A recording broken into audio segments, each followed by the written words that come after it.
Hello. അപ്പോൾ നമ്മുടെ Varkala ഡയറീസിലെ day 2 ആണിത്. ഇന്നത്തെ നമ്മുടെ ഫസ്റ്റ് ഡെസ്റ്റിനേഷൻ എന്ന് പറയുന്നത് മാംഗ്രൂവ് ഐലൻഡ് ആണ്. വർക്കലയിൽ നിന്ന് ഒരു 20 to 25 കിലോമീറ്റേഴ്സോളം ഉണ്ട് ഇവിടെ എത്താൻ. ബൈക്ക് റെൻ്റ് എടുക്കുകയാണെങ്കിൽ നമുക്ക് ഈസി ആയിട്ട് എത്തിപ്പെടാൻ പറ്റിയ ഒരു സ്ഥലമാണ്. ഒരിക്കലും വർക്കലയിൽ വരുമ്പോൾ മിസ് ചെയ്യാതിരിക്കാൻ ശ്രമിക്കേണ്ട ഒരു സ്ഥലം കൂടിയാണിത്. നമ്മൾ രണ്ടുപേരും പിന്നെ വണ്ടി ഓടിക്കാത്തത് കൊണ്ട് ഓട്ടോ പിടിച്ചാണ് നമ്മൾ അവിടം വരെ പോയത്. ഇവിടെ വരുമ്പോൾ നമ്മൾ ശ്രദ്ധിക്കേണ്ട ഒരു കാര്യം എന്ന് വെച്ചാൽ നമ്മൾ മുന്നേ തന്നെ സ്ലോട്ട് ബുക്ക് ചെയ്തിട്ട് വരണം.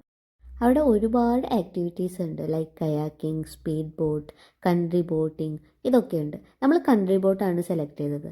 കയാക്കിംഗ് ചെയ്യാൻ കുറച്ച് കഷ്ടപ്പാടായതുകൊണ്ട് നമ്മൾ ആദ്യം തന്നെ തീരുമാനിച്ചിട്ടുണ്ടായിരുന്നു നമുക്കത് വേണ്ടാന്ന്. കയാക്കിംഗ് ചെയ്യുന്നവർക്ക് അവിടെ ഒരു പ്രത്യേക ലെസൺസ് എടുത്തതിന് ശേഷമാണ് അവർ കയാക്കിംഗ് ചെയ്യാനായിട്ട് വിടുള്ളൂ. പിന്നെ കൂടെ ഒരു ഇൻസ്ട്രക്ടറും ഉണ്ടാവും അവരുടെ. ഈ കൺട്രി ബോട്ട് തന്നെ 2-3 തരത്തിലുള്ള പാക്കേജസ് ഉണ്ട്. ഞങ്ങൾ 1300 1 അവറിൻ്റെ ഒരു പാക്കേജാണ് എടുത്തിട്ടുണ്ടായിരുന്നത്. പിന്നെ പോകുന്ന വഴി മാംഗ്രൂവിൻ്റെ ഉള്ളിലൂടെയൊക്കെ പോകുമ്പോൾ കുറേ ഫോട്ടോസും വീഡിയോസും എല്ലാം എടുത്തു. ഇത് നമ്മുടെ ബോട്ട് ചേട്ടനാണ് എടുത്തു തന്നെ കേട്ടോ. അവിടെ ചെന്ന് നിൽക്കുമ്പോൾ എൻ്റെ കാല് വരയ്ക്കുന്നുണ്ടായിരുന്നു. അത് ഈ വീഡിയോയിൽ കാണാൻ പറ്റുന്നുണ്ടോയെന്ന് എനിക്കറിയില്ല. ഈ ഒരു പോയിന്റിലെത്തിയപ്പോൾ നമ്മളോട് ലൈഫ് ജാക്കറ്റൊക്കെ അയച്ചു വെച്ച് ഫോട്ടോയും വീഡിയോസൊക്കെ എടുത്തോളാൻ പറഞ്ഞു. കാരണം അവിടെ ആഴം കുറവായിരുന്നു, അതുകൊണ്ട് പേടിക്കാനില്ലായിരുന്നു. നമ്മൾ പോയത് ഒരു രാവിലെ 9 മണി നേരത്തായിരുന്നു. അന്ന് വെയിൽ കുറച്ച് കുറവായതുകൊണ്ട് സുഖമായിട്ട് എൻജോയ് ചെയ്യാൻ പറ്റി. എപ്പോഴും അവിടെ പോകുമ്പോൾ രാവിലെയോ ഈവനിങ്ങോ സ്ലോട്ട് ബുക്ക് ചെയ്യുന്നതായിരിക്കും നല്ലത്. ഈവനിങ് ആണെങ്കിൽ സൺസെറ്റൊക്കെ കാണാമെന്നാണ് ഞാൻ കേട്ടത് കേട്ടോ. എന്തായാലും 1 അവർ പോയത് ഞാൻ അറിഞ്ഞതേ ഇല്ല. അത്രയ്ക്കും രസമായിരുന്നു. അവിടെ കുറേ നേരം നമുക്ക് കാമായിട്ട് ഇരിക്കാം. തിരിച്ചും നമ്മൾ വന്ന ഹോട്ടലിൽ തന്നെയാണ് പോയത്. അപ്പോൾ ആൾ ബ്രേക്ക്ഫാസ്റ്റിന് വേണ്ടി ഒരു കടയിൽ നിർത്തി തന്നു. അവിടുന്ന് നമ്മളൊരു നെയ് റോസ്റ്റും കഴിച്ച് അടുത്ത ഡെസ്റ്റിനേഷനിലേക്ക് പോവാണ്. റിട്ടേൺ പോരുന്ന വഴിയിലാണ് കാപ്പിൽ ബീച്ച്. അപ്പോൾ നമ്മുടെ ഓട്ടോ ചേട്ടൻ കുറച്ച് നേരം നമുക്ക് അവിടെ നിർത്തി തന്നു. ഇവിടെയാണെങ്കിൽ ഒരു സൈഡിൽ കടലും റോഡിൻ്റെ അപ്പുറത്തെ സൈഡിൽ പുഴയാണുള്ളത്. ഇവിടെ എടുത്തു പറയേണ്ട ഒരു കാര്യം എന്ന് വെച്ചാൽ ബീച്ച് ഭയങ്കര ക്ലീനായിരുന്നു. ആൾ പറഞ്ഞത് ഇവിടെ കുളിക്കാനൊക്കെ ഇറങ്ങാൻ പറ്റിയ അത്രയും പ്യുവറായിട്ടുള്ള വാട്ടറാണെന്ന്. പിന്നെ അവിടുന്ന് കുറച്ച് ശംഖൊക്കെ നമ്മൾ പറക്കി. എത്ര കണ്ടാലും മതി വരാത്ത നല്ല ഭംഗിയുള്ള കടലായിരുന്നു കേട്ടോ അവിടെ.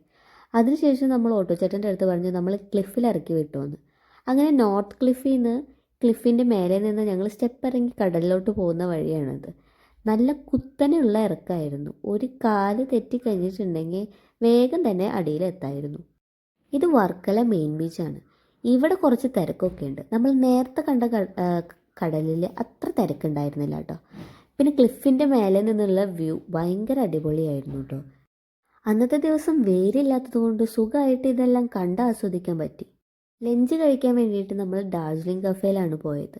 ഇത് റീൽസിലും നമ്മൾ യൂട്യൂബൊക്കെ നോക്കിയപ്പോൾ വർക്കലയിൽ പോകുമ്പോൾ റെഫറൻസ് ഒക്കെ നോക്കിയപ്പോൾ കുറേ കണ്ടിട്ടുള്ള ഒരു റെസ്റ്റോറൻ്റ് ആയിരുന്നു. അതുകൊണ്ടാണ് അവിടെ തന്നെ കയറാമെന്ന് വിചാരിച്ചത്. എന്നിട്ട് നമ്മളൊരു ബർഗറും ഒരു ജ്യൂസും വാങ്ങിയിരുന്നു. സത്യം പറഞ്ഞാൽ എനിക്ക് ബർഗറിൻ്റെ ടേസ്റ്റ് അത്ര ഇഷ്ടമായില്ല. അതിലൊരു ജിഞ്ചറിൻ്റെ കുത്ത് വല്ലാതെ എടുക്കുന്നുണ്ടായിരുന്നു. പിന്നെ അവിടെ തന്ന സലാഡും ഫ്രഞ്ച് ഫ്രൈസും എല്ലാം വെച്ച് അഡ്ജസ്റ്റ് ചെയ്തു. അവിടുത്തെ ബാക്കി ഫുഡിൻ്റെ അവസ്ഥ എന്താണെന്ന് നമുക്കറിയില്ല. നമ്മൾ ചിക്കൻ ക്ലാസിക് ബർഗറാണ് വാങ്ങിയിട്ടുണ്ടായിരുന്നത്. ഫുഡ് കഴിച്ച് കഴിഞ്ഞിട്ട് നമ്മൾ കുറച്ച് നേരം കൂടി ക്ലിഫിൽ കടൽ നോക്കി നിന്നു. അതിനുശേഷം നമ്മൾ റൂമിലോട്ട് പോകാൻ തീരുമാനിച്ചു. ഇനി കുറച്ച് നേരം റെസ്റ്റ് എടുത്തിട്ട് ഈവനിങ് നൈറ്റ് വൈബ് ആസ്വദിക്കാൻ വരാമെന്ന് വിചാരിച്ചു. ഡേ 2ൻ്റെ സെക്കൻഡ് പാർട്ട് അടുത്ത വീഡിയോ ആയിട്ട് ഇടാം കേട്ടോ. അപ്പോൾ ഇന്ന് അത്രയേ ഉള്ളൂ. ബൈ.